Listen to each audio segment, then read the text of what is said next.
Good afternoon from the Czech Center, New York, to our listeners in the United States, and good evening to you in Europe. This is Czech Science Café, Czech Center, New York. My name is Miroslav Konvalina, and I will be your host tonight. Today, we will be introducing a great topic. Science can be fun, how to turn kids into scientists. And we will hear three amazing speakers. An American astronaut, the Rector, president of the oldest technical university in Europe, and an expert from one of the best institutes of the Czech Academy of Sciences. Before I introduce our speakers, let me explain why we want to talk about turning science for kids into fun. 2008, it was 2008 in the Czech Astronomical Institute, and NASA were already working together with the institute, trying to find a way of making space flights more attractive for general public and especially for kids. The first try using the cosmic songs by the 19th century poet Jan Neruda was a great start, but the Czech Academy of Sciences is aiming for even bigger success. And then the astronaut Andrew Feustel and his wife Indra opened a new opportunity for the Czech Republic. Astronaut Feustel was willing to take something Czech to space again, and the last was the last flight of the space shuttle Endeavour. This time, the idea to take a little more, a famous children's character, to space, not only proved to be a huge success with kids, but it also met with an overwhelming response from the general public. Everybody in the Czech Republic grew up reading and watching the stories of Krtkem, the little mole, by the author Zdeněk Miller. This flight with a little flash toy started a new wave of interest in space adventures, not only among kids, but also among adults. The first program, To Space with the Little Mole, was followed by Next Stop Mars, and then another Krtkem flight, this time with Andrew Feustel to the International Space Station. A successful program for schools to space with the Little Mole now is led by Milan Halusek in the Czech Republic and has now been going on for 10 years. The program enjoys the support of the Czech Astronomical Institute, and two of our speakers were involved in the essential stages of the program, and one of them remains one of its strongest supporters. Before we start, I would like to ask you to turn your attention to our chat, the question you can pose to our chat in English. After the opening presentation, we will try to answer as many of them as we can. And now let me introduce our speakers. I already mentioned astronaut Andrew Feustel, Vojtěch Petráček, the Rector, President of the Czech Technical University in Prague, and Ivo Svejkovský, Head of the International Cooperation Office of the Institute of Physics at the Czech Academy of Sciences. So let's start with Drew. Astronaut Drew J. Feustel was selected by NASA in 2000. He has a PhD in geological sciences and is a veteran of 3 space flights. He was on the final mission of the Space Shuttle Atlantis to service the Hubble Space Telescope. He was also there when the Space Shuttle Endeavour delivered the Alpha Magnetic Spectrometer to the International Space Station. Most recently, he served as commander of the International Space Station for expeditions 55 and 56. I would now like to give the floor to Andrew and also to his wife Indra, who was instrumental in making the program To Space with Little Mole happen. There is connection to the Czech Republic. Indra Feustel, mother, Alena Pojerova, I hope Alena is watching us today, is Czech, and Indra still have many Czech relatives. They visit them when they come back to the Czech Republic. So Drew and Indra, floor is yours. Hello, Mirek, and everybody. Thanks for joining us. Mirek, can you see us on video? Yes, I think I can see you. Okay.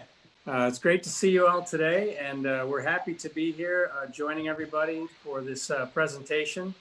It's a pleasure for us to have an opportunity to share in talking about science and education related to space, but also specifically related to some of the activities that we've shared with the Czech Republic in the past.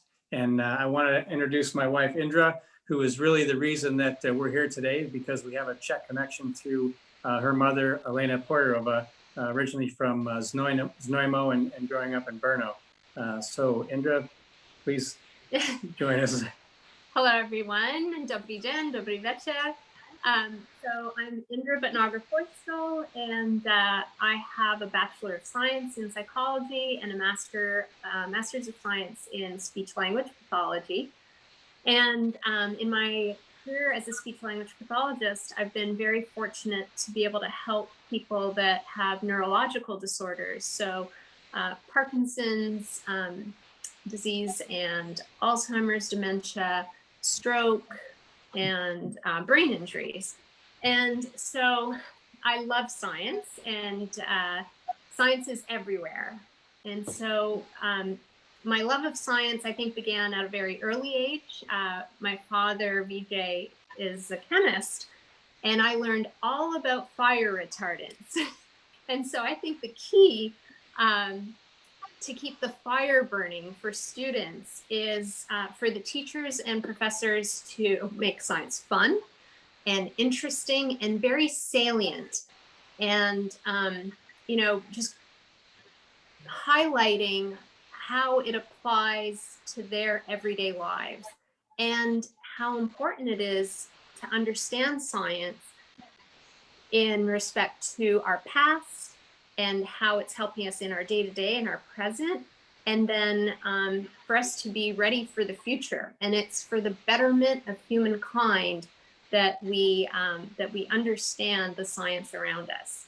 And so, Drew, where did you, how were you inspired in your life with science, and what are some stories that you can tell us, and where did that lead you? Well, I started as an early age interested in pushing the frontiers of science and thinking about what I could do in my life that would allow me to be an explorer. I was always interested in working with my hands, and started at an early age working on mechanical systems like bicycles and go-karts and boats, and eventually motorcycles. And some of those things taught me about technology, and I knew that I had an interest in the way that things worked, and wanted to learn more about the world around me. As I got older, growing up in the 70s and watching the Apollo astronauts launch off to the moon, the early Apollo Soyuz programs, I became more and more interested in science and technology, and at a young age in high school, thought about the opportunity to explore the Earth and learn about our planet. And so I started getting interested in geology and geosciences, and eventually went on to receive a associate science degree from a community college, and then went on to a university degree at Purdue, learning about geology and geosciences, and then eventually went on to Queen's University in Kingston, Ontario to receive a PhD. And that was my start of love of science, and I thought that maybe I'd have an opportunity to push the envelope and move on, and eventually applied to NASA after a few years of working in the oil and gas industry. And I've been an astronaut now for 20 years, pushing those boundaries and learning more about science and the world around me. Do you remember anything fun or particularly interesting that sparked your interest in science? You know, I think it was just that love affair with mechanics and mechanical systems, and learning how things worked. I really wanted to learn how the universe worked, and was fortunate to get involved with NASA. And I think for me, what's different maybe with a lot of astronauts is my background in geology and earth science allowed me to have a great chance to see Earth from space and have that different perspective of looking down on the planet and seeing that technology was important to not only to get us to space, but understand how we as humans impact the Earth by looking back on it and seeing the changes that we see over the years, and knowing that space is such a vast environment and a great opportunity for us to go out and try to utilize the resources not only on the moon, but potentially eventually on Mars, and create ways for humans to live and survive and exist off of this planet. So I think that it grew as a young age on my interest in space and science, and has only evolved since then with the opportunities that I've had at NASA to learn and grow. And that's one of the reasons we're here today, is to share, you know, our stories of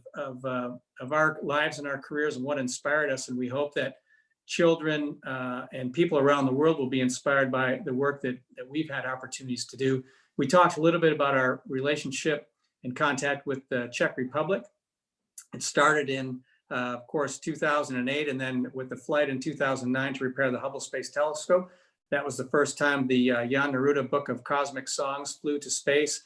And although that was in Czech, I actually flew a version that was written in English, which allowed me to read some of those poems in space to my crewmates. And it was amazing there was a story of the frogs who are looking up into space and asking I think it was their parents, you know, what's out there, what's in space, what do all these stars mean?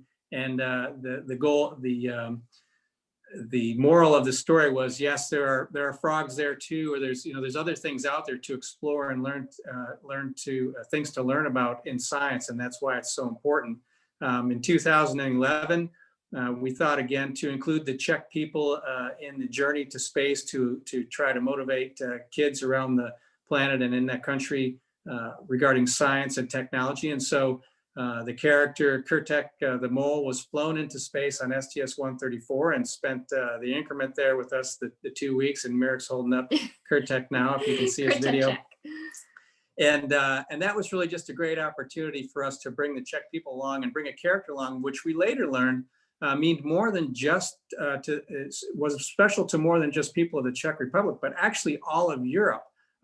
Much of Europe and even beyond, even the Soviet Union and Japan, I learned had interest in Krtkem, and I learned that through my later experiences when Krtkem flew again to space in 2018 on the 6-month mission to the International Space Station on Expedition 56. And there I learned that my Japanese crew members knew of Krtkem. My Russian crew members were very familiar with Krtkem. You're German. And my German crew member, Alex Gerst, used Krtkem in a video that he did, an outreach video with kids talking back to Earth and trying to get people engaged and interested in science and technology. And so Krtkem was really a great avenue and conduit to get people interested in spaceflight and see how they can relate to what's going on in space and have those experiences that we do to help learn about the cosmos. And then, the other thing that we did for the mission to the ISS in 2018 was to bring the photograph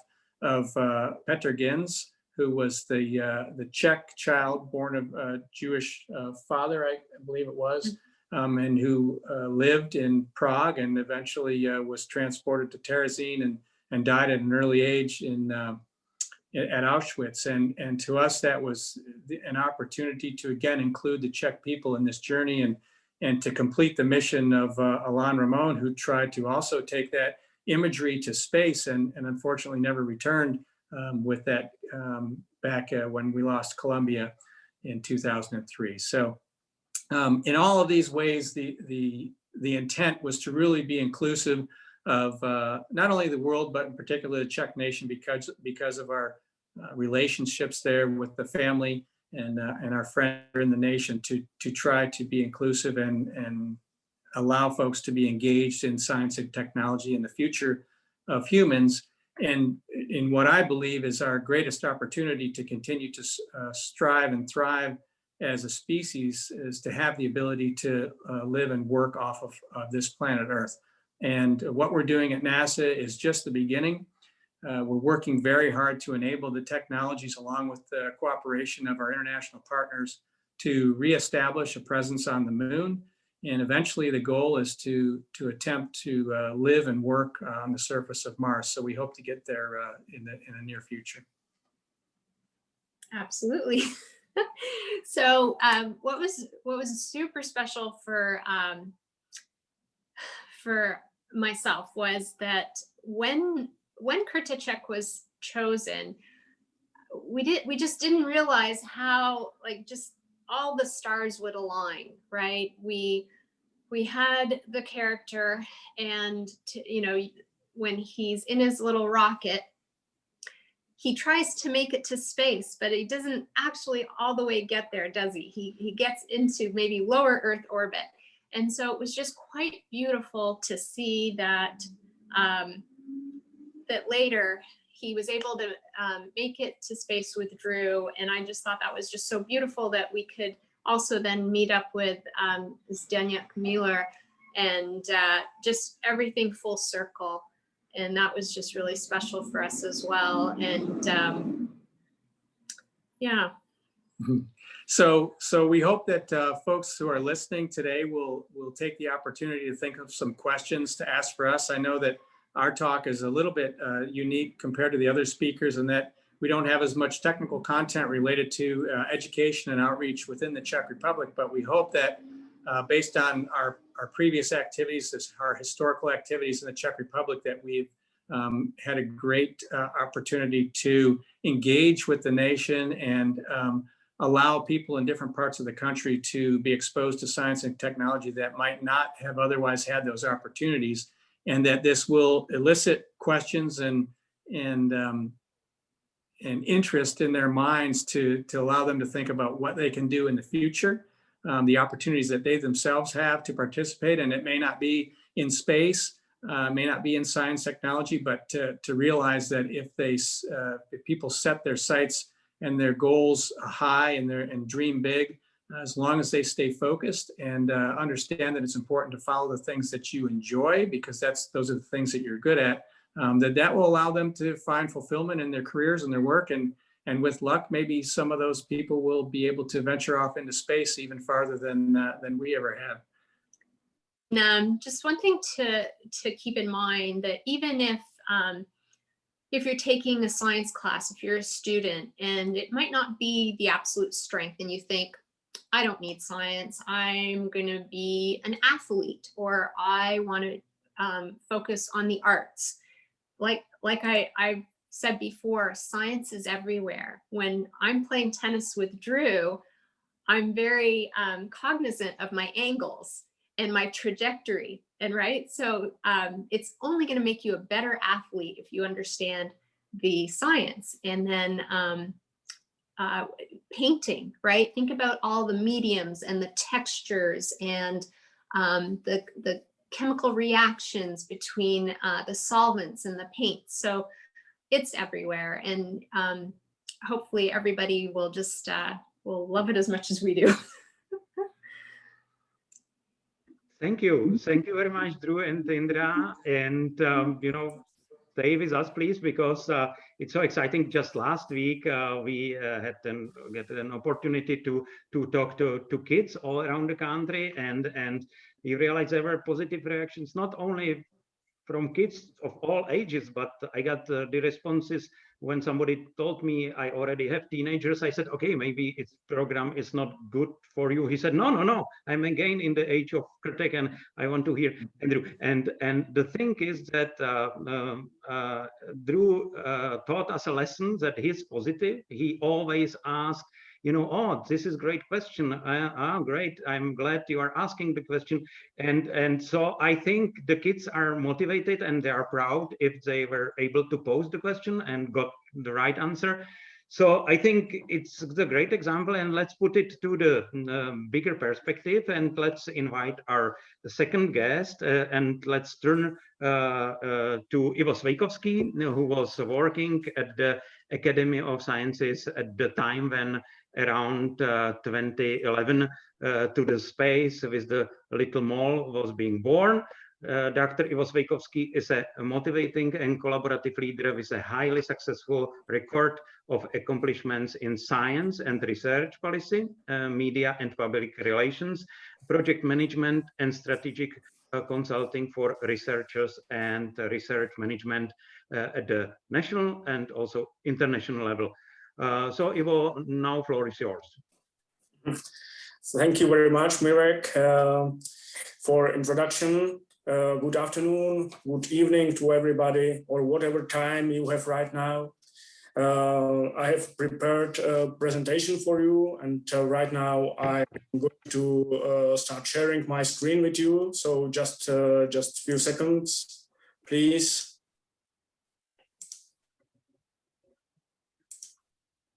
So I hope you all can see the first slide, and my presentation will be about science communication and public engagement activities of the Czech Academy of Sciences and Institute of Physics of the Czech Academy of Sciences, and of course about collaboration with NASA.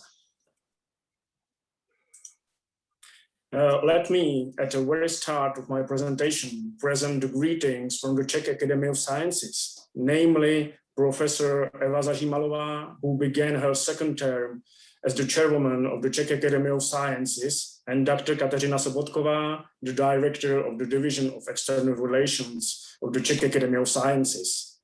They are sending you their warm greetings from Prague and are disappointed that they are not able to attend the Science Café in Europe today.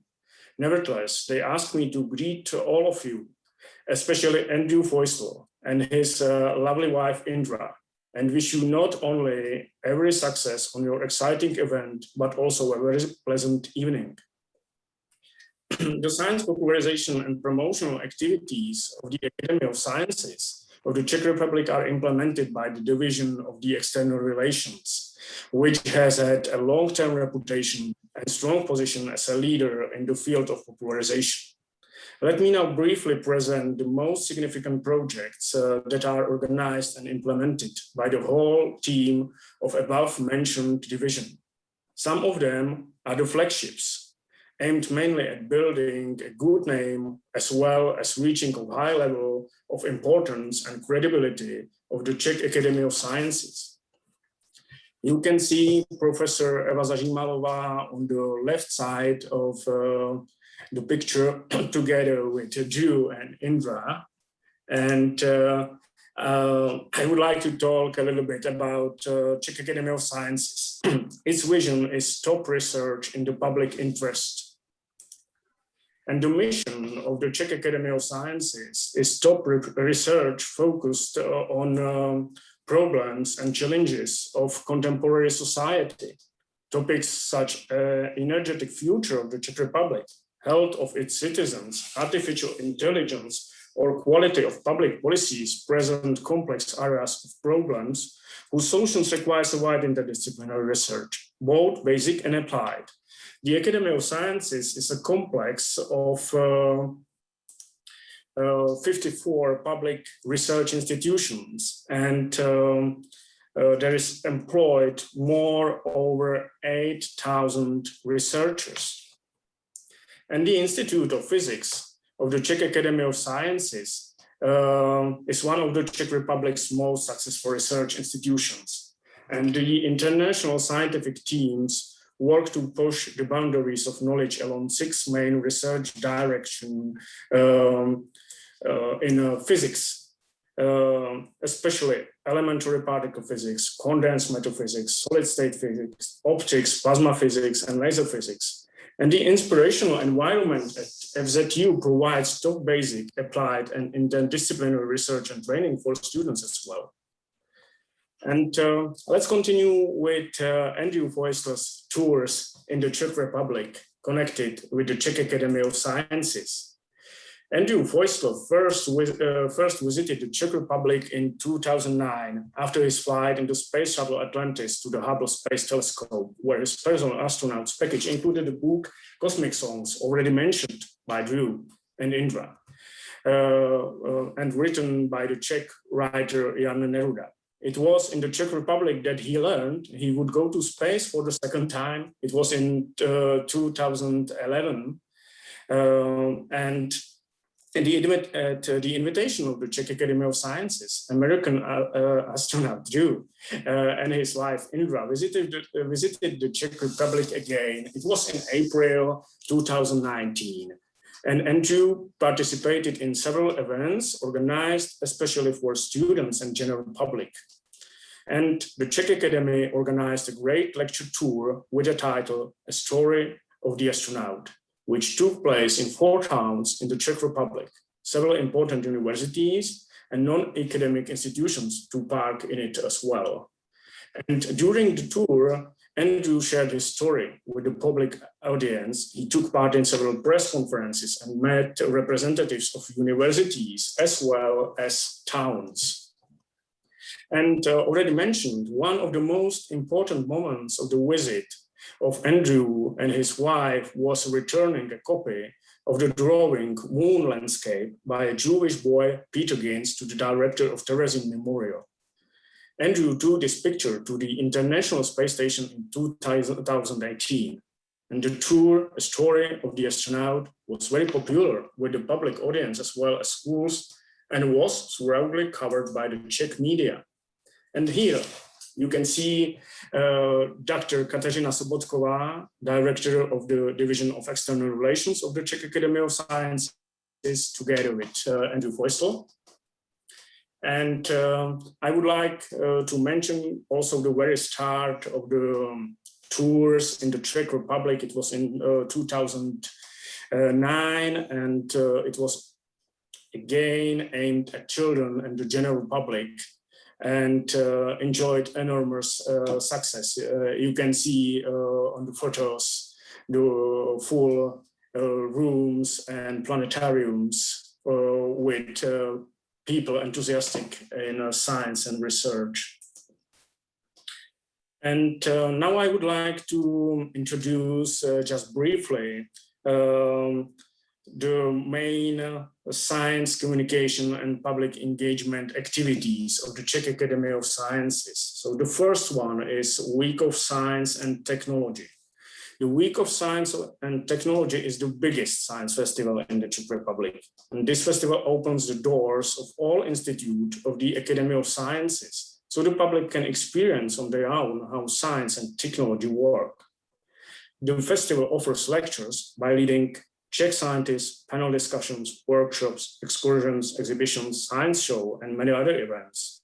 And the festival takes place every year in November and is visited by around or more than 60,000 science fans per year. And it's very interesting and important that all festival events are free.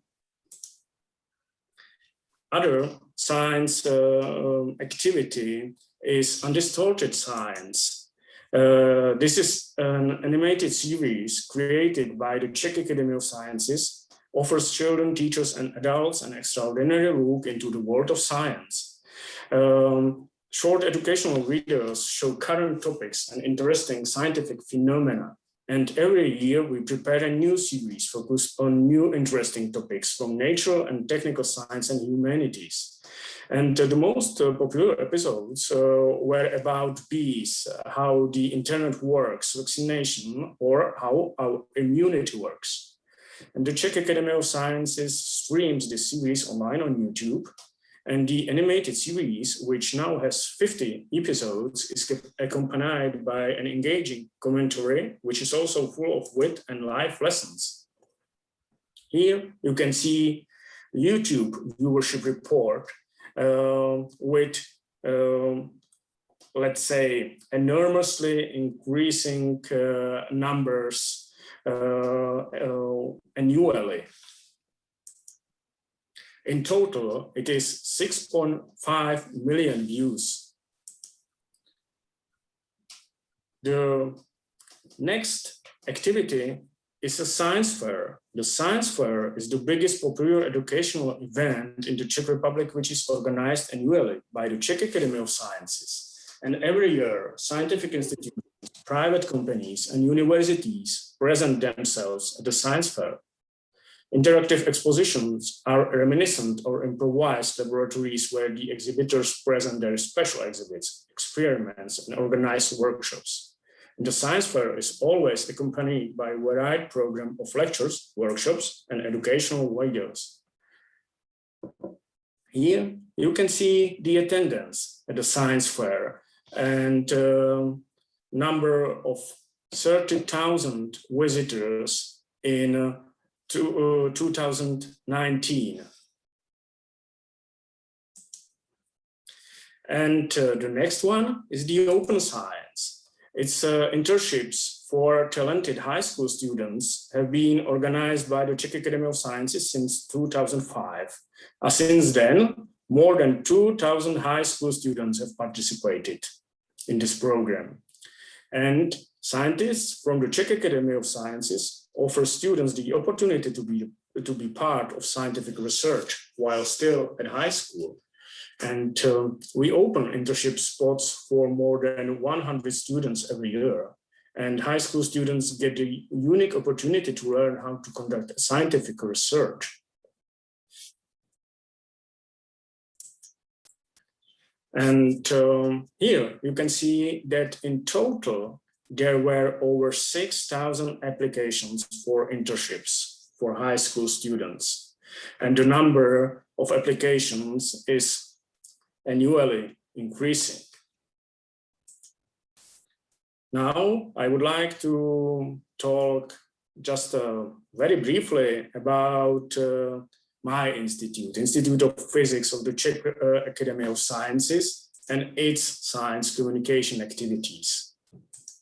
The Institute of Physics is a part of Science and Technology Week and Open Door Days of the Czech Academy of Sciences. And now here you can see some pictures from previous events.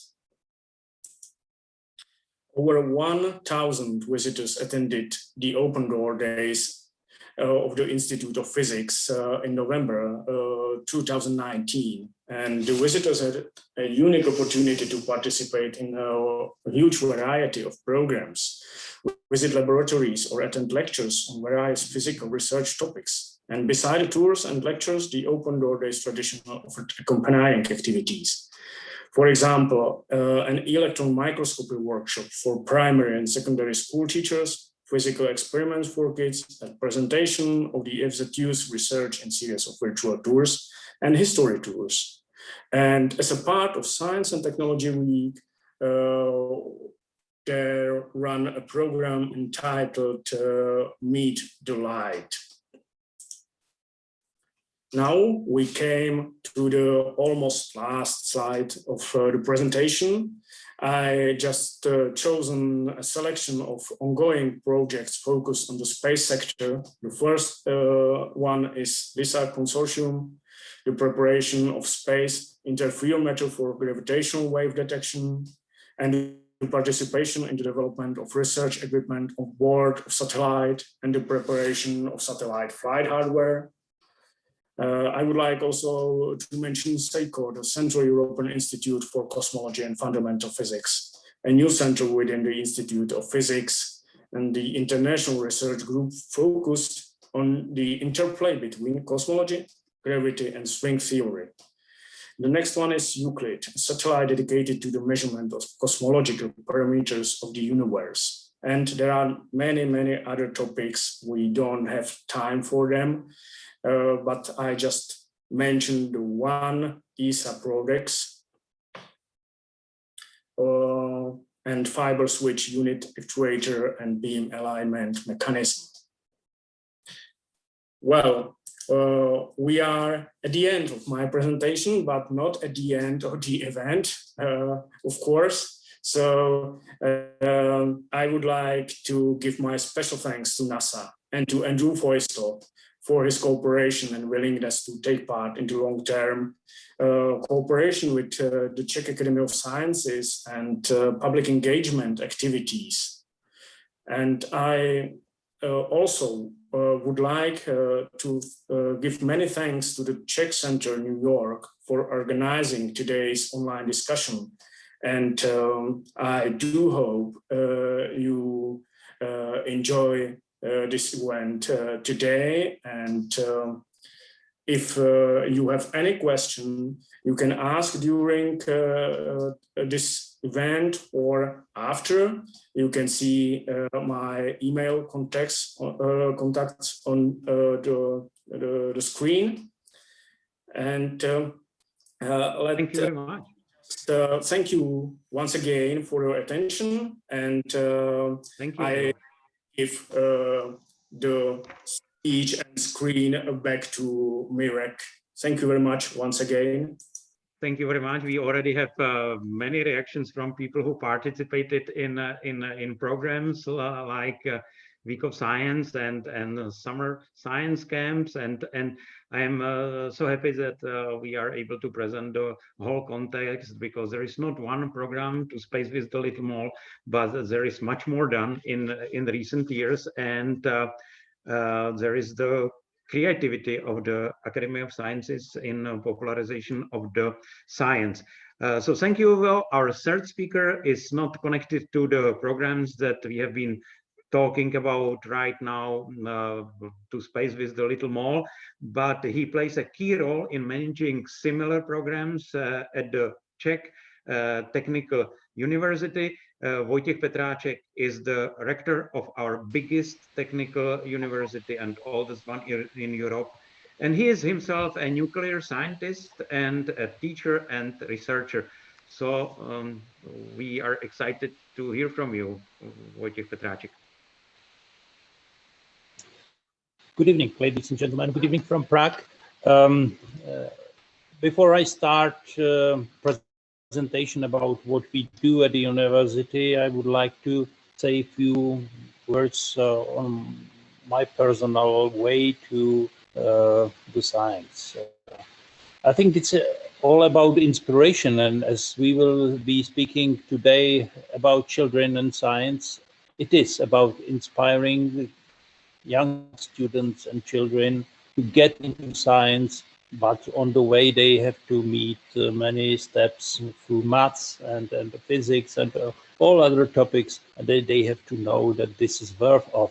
So my way to science started in my early age by disassembling old computers. So I was always very interested in structure of things, of equipment, and so I really studied what is in there. And after my gymnasium years, I ended in the Charles University, and then I became a physicist. First I studied the surface physics and particle detectors, and then I became a particle physicist working at CERN experiments. And after some years, when I came back from several places around the world, I came back here to the Czech Technical University, and by many circumstances, I got the position where I'm at this moment. That means the managing of the university. But still, the physics is in my heart, and to work with children and to bring them close to these very exciting things is very important for me, and also to many of my colleagues here across the university. So I will start the presentation. So let me share the screen for the moment. I will switch to my presentation, and I hope you can see at this moment start of my presentation. So I would call my presentation Science for Kids at CTU. And we will be speaking about several ways how we do the contact, how we try to explain to children how to get into contact with the science, how to inspire them. So here are the main points of my presentation. We will go through them. So let's start with one slide which will describe our university in few seconds. Czech Technical University, as Mirek mentioned, is the oldest civil technical university in Europe. We have at this moment 8 faculties ranging from civil engineering to mechanical, electrical engineering, nuclear engineering, up to the biomedical engineering, information science, and also faculty of architecture. We have 6 specialized research institutes, about 18,000 students, and more than 5,000 employees. And research-wise, we are #1 in Czech Republic in terms of scientific output. And of course, to run this research and educational facility is not only to do the research, to do education of the university students, but we have to think about the way how to bring the new generation to come into the technical universities, not only to us, but to the whole segment of the universities, and especially into the technical sector. Of course, this field is complicated. They need more maths, they need more work to get successfully through, but we have to motivate them. And I think most of my speech will be about this. First of all, we have to present our research to the public, not only to a young generation, but to the public in general. Of course, all the environment around us needs to know what we are doing. Our research, specialized research, must be explained and must be explainable. And we do that, and we have to really invest a lot of energy into explanation of many complicated fields. Here we have, for example, images from our tokamak or from the accelerators. So the fields like the fusion energy or the particle physics are complicated, but they can be, of course, explained in easy terms, and they can be understood. And I think this is very motivating to people once they know how things are working. And also the children, we have a very positive response from children are attending such public presentations about interesting topics. And this is one of the first cornerstones which we need to lie down to attract attention and inspire people and young people to come. And of course, I have to repeat once more that what children are facing in the grammar school, in the high school, is of course mathematics, physics, and they have to know, even at this first stage, that this is useful and why it is useful, and that without this they cannot go farther into the research, and they cannot really discover unknown. So another cornerstone is to motivate students, attract students, and to collaborate with schools in lower levels. That means with the grammar schools and secondary schools. And we are trying to help teachers. We support them. We really develop several new approaches to teaching at these levels. You see some of the teaching robots which are developed. The content which they are teaching really is developed also here for grammar schools. And we organize many competitions. For example, here at the bottom of this transparency, you see the robotic competition, which is organized every year for gymnasium and secondary school student teams where they really build their own robot designs, and then they compete with them at the Faculty of Electrical Engineering. And there are many hundreds of students coming every year for such kind of competitions. And also our students and staff members are helping at schools with training, with lectures and many other options which we are trying to help really to ignite interest. Another cornerstone, and I think very important, is so-called Children's University. For several years we organize every summer, except the last year when the COVID was with us, unfortunately, event when children from grammar schools are coming into our university for a week when they are at our faculties, laboratories, they do experiments, they listen to lectures, and at the end they get the title small engineer or small bachelor, and they really, even in the ceremony, which you can see here, get the small so-called degree. And I think it's very interesting for them, and we do the ceremonial at our historic aula at the end of the week. So, and the interest in this event is enormous. So this is the way how really reach into the primary schools. So this we like a lot, and we hope that once the COVID will be over, we again meet with several hundred children each year. We go farther. We have even our own education system for children. University established its own kindergarten and also the first level school, which is called the Vojtěcha. And of course, the kindergarten helps to our parents, to our student parents and the staff member parents who can have their children there. And of course, the kindergarten is very close to the university, so even the very small children can get in contact with our laboratories and interesting experiments.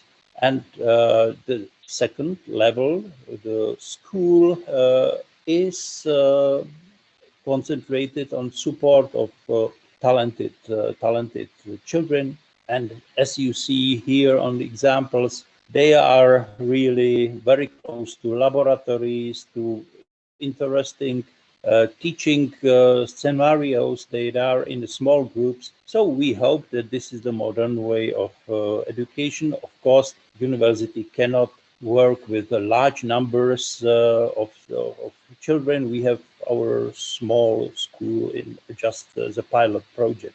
But the experience with our school is very good. And so we are glad that we have even this cornerstone. The other step is in our feeling to open the university to the youth, to the young generation in several ways. Every of our faculties and institute organizes open days. We organize also science weeks, which are a longer version where the students from the secondary schools can even experiment in laboratories. We also have a science fair, and several of our faculties organize summer camps where the young children and students can participate in problem solving. They are getting close to the university. They understand how everything works. We organize excursions, and we also organize student projects, or even students themselves, university students. They organize projects, very nice projects. As you see here, for example, they built their own formula design, the racing car designs, electrical and standard motor, and they compete with this kind of cars in student competitions. And this team is running several years. This is already maybe 10 versions of the formula which they have built, and this attracts an enormous interest of young children during the public competitions or shows of these formulas here around the university. So all these ways have to be used to attract and inspire young generation. Here are few more examples of our presentation activities. You see, for example, this formula competition here in our campus, or exhibitions of some aircraft designs, and open days. And what we do also is a presentation or day for girls to become a scientist. We try to motivate our young colleagues to become a scientist for a day. It's a positive motivation, which is very successful. So there's plenty of activities. I've tried to give you some examples, and at the end, I would like to mention that also during the last year, we did a lot against the COVID disease. At our university, we have developed a specialized lung ventilation unit, specialized for treating the COVID patients. We have developed and produced the system of really very good masks. And you see even the mask production, which was done here at the building of Rectorate by young people, volunteering to help to others. And this also because the public attention was really attracted towards the university. This also motivated, I think, a lot children to come to study at the universities and to see that the science can be useful for the society. And I'm coming to the end, and you see that this is what we do at CTU. So that's the end of my presentation, and I'm returning word to Mirek. Thank you very much, Vojtěch Petráček. I think all of us, yeah, it's amazing.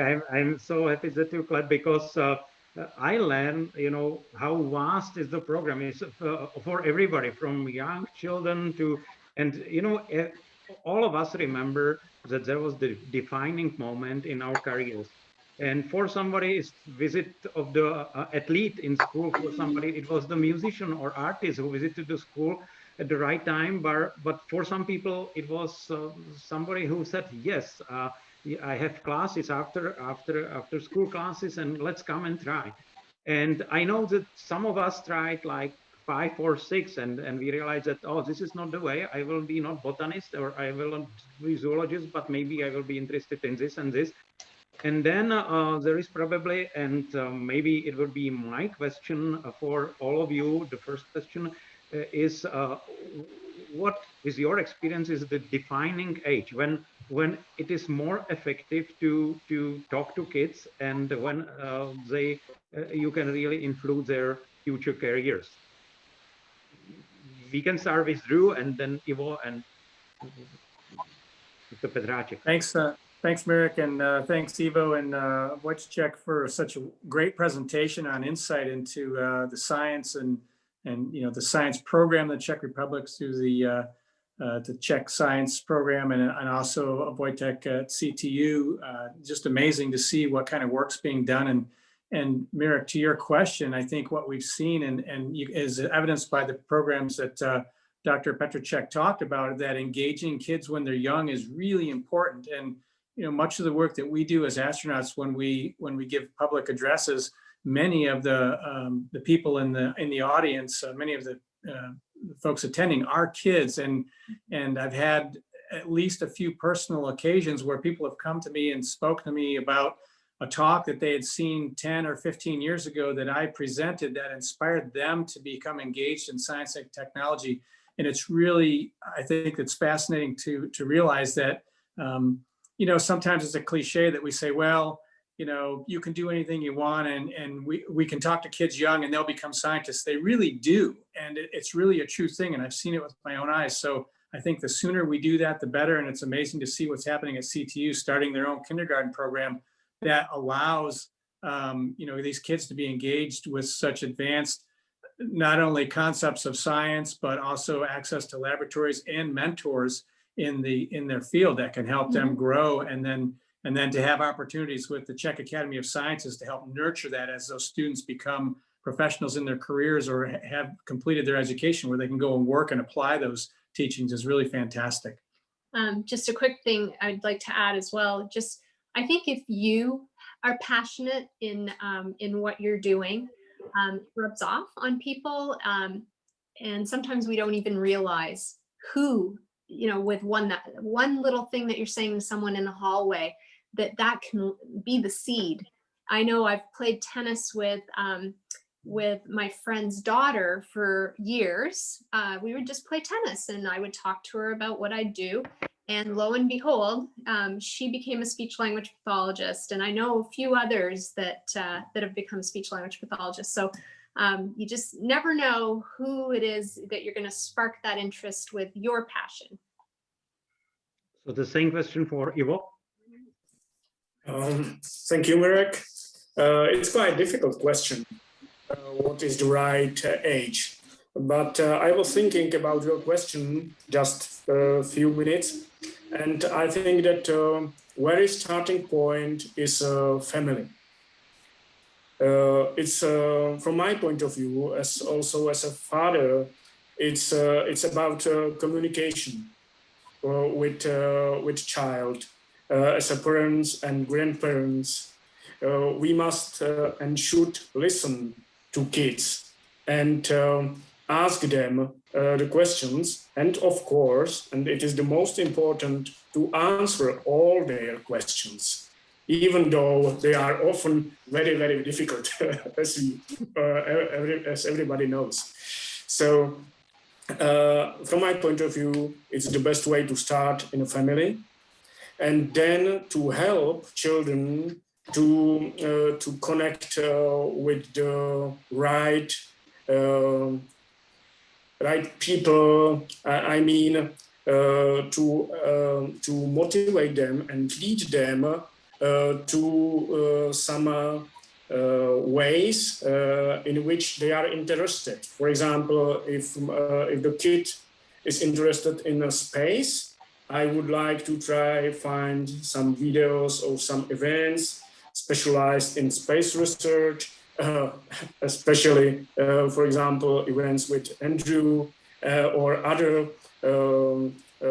science communicators in the Czech Republic, Dr. Grigar, Milan Halousek, Pavel Suchan. There are a lot of very, very good science communicators. So just, I will finish my speech. I think I said almost everything, but remember, the start is in a family. Thank you. Rector Petráček. Well, I would agree. Of course, we have to start from the family, but the question is why and when. When, not why, of course. The answer is probably when the children are starting to ask why things are working, and what's happening. Yeah, at that moment we have to explain. And as long as parents are able to do that, that's okay. We have to help also from the university level and from the school level to parents to be able to do that. After that, the teachers should reply and explain. And again, from the university, we are trying, and we must to help to teachers to do this properly. And after all, the young children will be also inspired by motivating personalities, presenters of science, or really scientists who are able to explain well what they are doing. I think even the very complicated processes are in principle, in their principles, well explainable. It's not complicated, and good scientists have to be able to describe in a plain words what he's doing.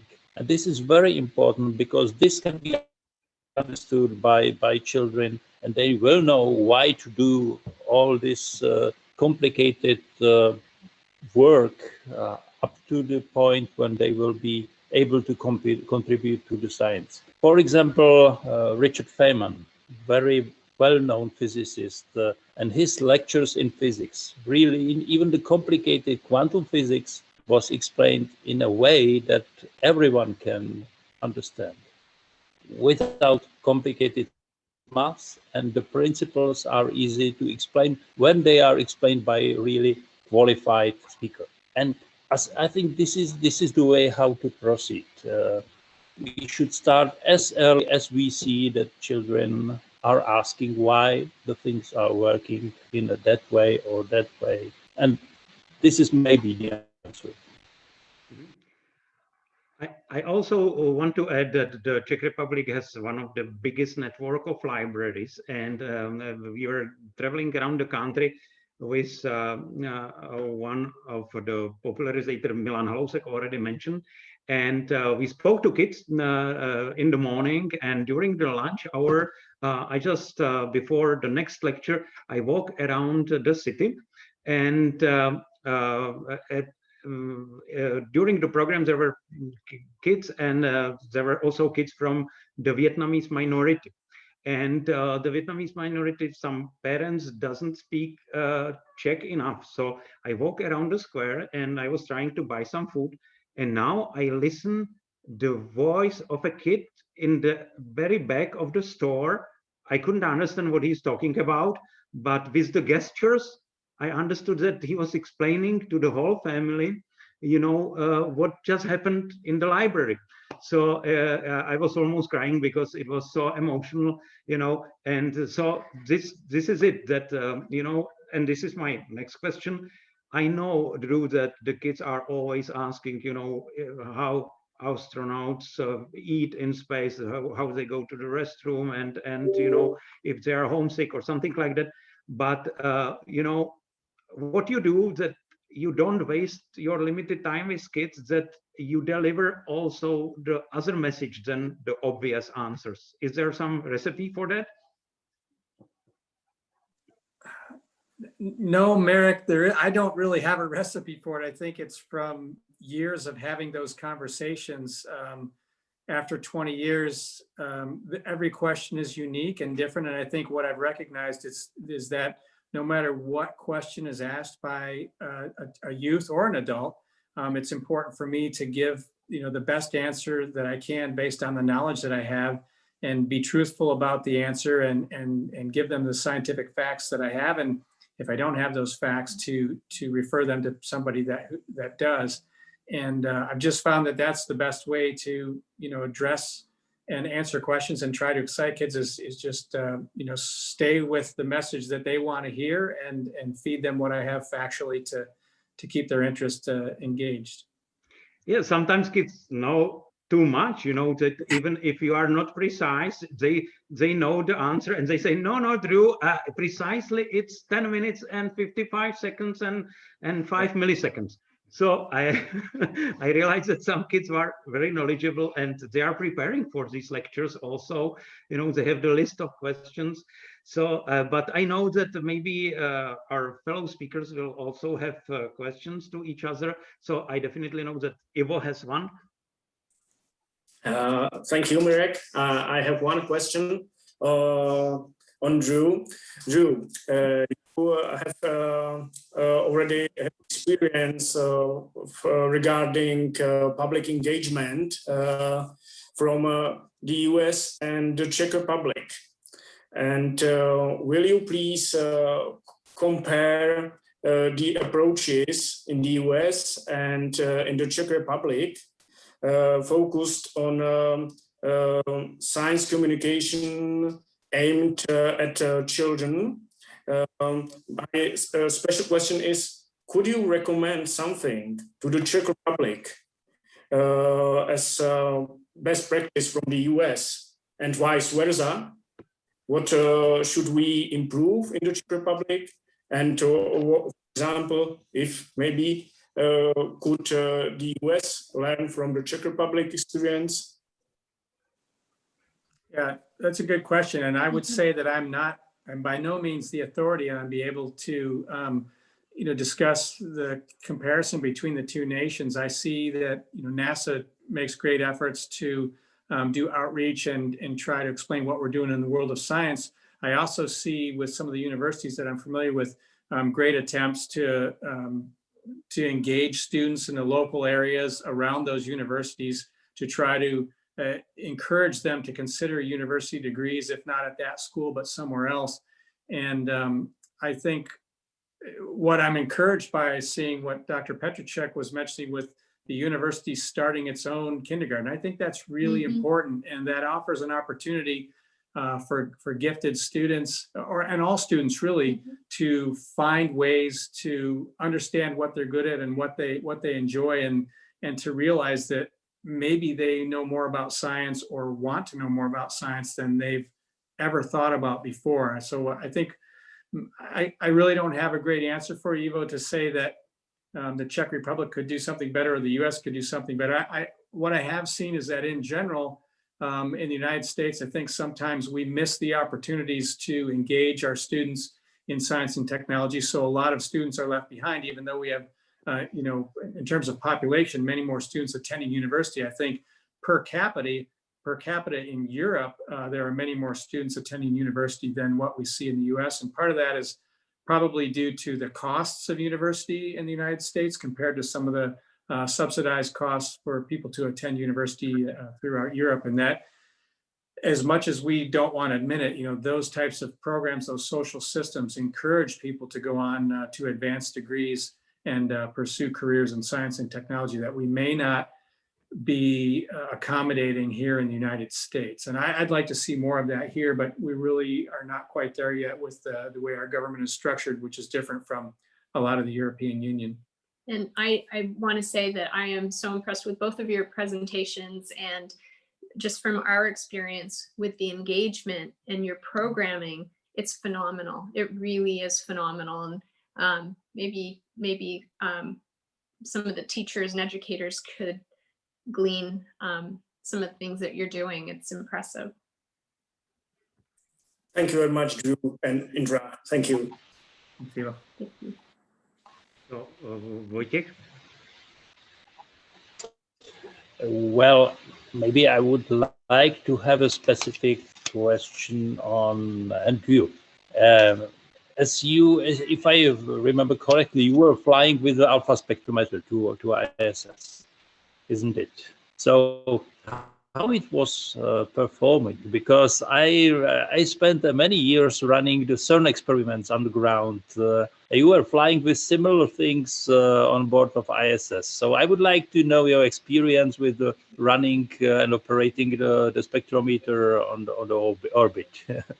Okay, thanks, Vojtěch. So as you, I think, are aware, one of the challenges for us as astronauts is we are really operators and mechanics in space. And so our job with alpha magnetic spectrometer, and this, by the way, was the alpha magnetic spectrometer number 2, because there was a version of AMS that flew on a shuttle mission years before that was AMS-1. This was AMS-2 that was developed mostly at CERN and then flown into orbit.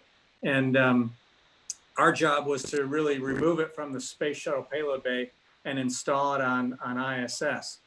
It has been operating continuously since 2011, collected millions of in situ high energy particles. And there have been some papers written on the results of that. We've actually also performed some spacewalks, not me personally, but other astronauts in space, to repair the cryo coolers on the alpha magnetic spectrometer so that it would continue working. And those were successful. I don't know when the real extensive data announcements are being made, but one of the challenges that AMS has as a particle detector is that it's unique in its design. There's nothing to corroborate the results of AMS that's collecting in situ space particles because it's the only device like it. All the particle detectors we have on Earth are, of course, on Earth. So there are influences to those particles as they come to Earth and, you know, go into the snow neutrino laboratory, wherever you want to monitor those particles. Those things that we're collecting in space are unique. And I think that has presented some challenges for the scientists and the researchers to really be certain about their data and the results to propagate that and allow the community to try to digest that. But it is still operating and has been going strong for 10 years, thanks to a little bit of intervention in between over the last few years to keep it operating, but it's functioning well. 10-year anniversary. Yeah. Thank you. Thank you very much. So our time is almost up, but I have two questions to make sure that you can hear me.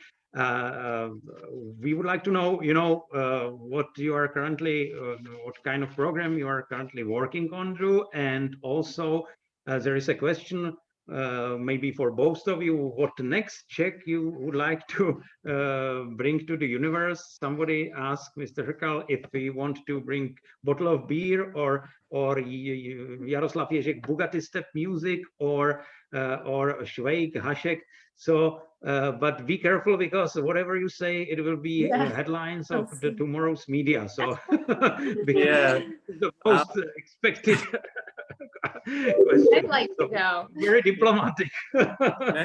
next time I'll bring Indra. How about that? She'll be my Czech representative. You know, I'm a big fan of Medovina, of Pilsner beer, and maybe some Ogorki, Spitskova. You know, all those wonderful things that we enjoy in the Czech Republic.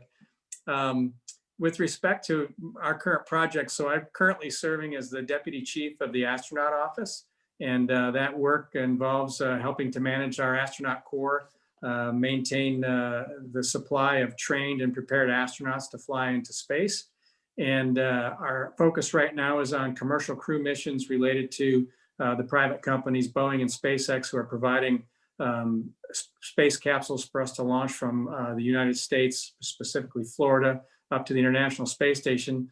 And of course, together with those programs, we're looking at the twilight years of the International Space Station, which you know, could potentially be nearing the end of its service life at the end of this decade, and trying to understand how best to manage the program. But concurrent with that is, of course, the initiatives by the US and the international space partners to return to the moon, likely by 2026 now that we've seen some changes in budget and administration, but we still have that objective in mind, and those goals are in place, and we're working hard to build hardware. And soon we will start to train crews within the next 2 years, likely, and assign crews to those missions to return to the moon, hopefully with the intent to stay long term. Okay, I have to tell you one secret that we are still with Ivo, but we are waiting and we can't wait that the new astronaut will be born, because his wife is expecting any moment. So when he is with us, we are still waiting. So, you know, we keep him fingers crossed, and we definitely are excited about the news. So I would like to thank you very much, Pierre. Thank you very much to our speakers, and I would like to also thank to our audience for staying with us and listening to us. If you have missed part of our program, you can watch it on the Czech Center New York Facebook page, or you can catch an edited version on our YouTube channel later on. Thanks to NASA for facilitating this event on this side of the Atlantic, and thank you to Andrew and Indra Feustel. Thank you also to Ivo Svejkovský and the Academy of Sciences, Vojtěch Petráček, and the Technical University in Prague on the Czech side. And good night from the Czech Center New York, and you know, and we hope that you will join us again for some of our future programs. Thank you for having us. Thank you, It Mary. was great Thank you, seeing Ivo. you all. Goodbye. Thank you. Have a nice Bye-bye. evening. Be safe. Bye-bye. Nashledanou. Nashledanou. Shledanou. Shledanou.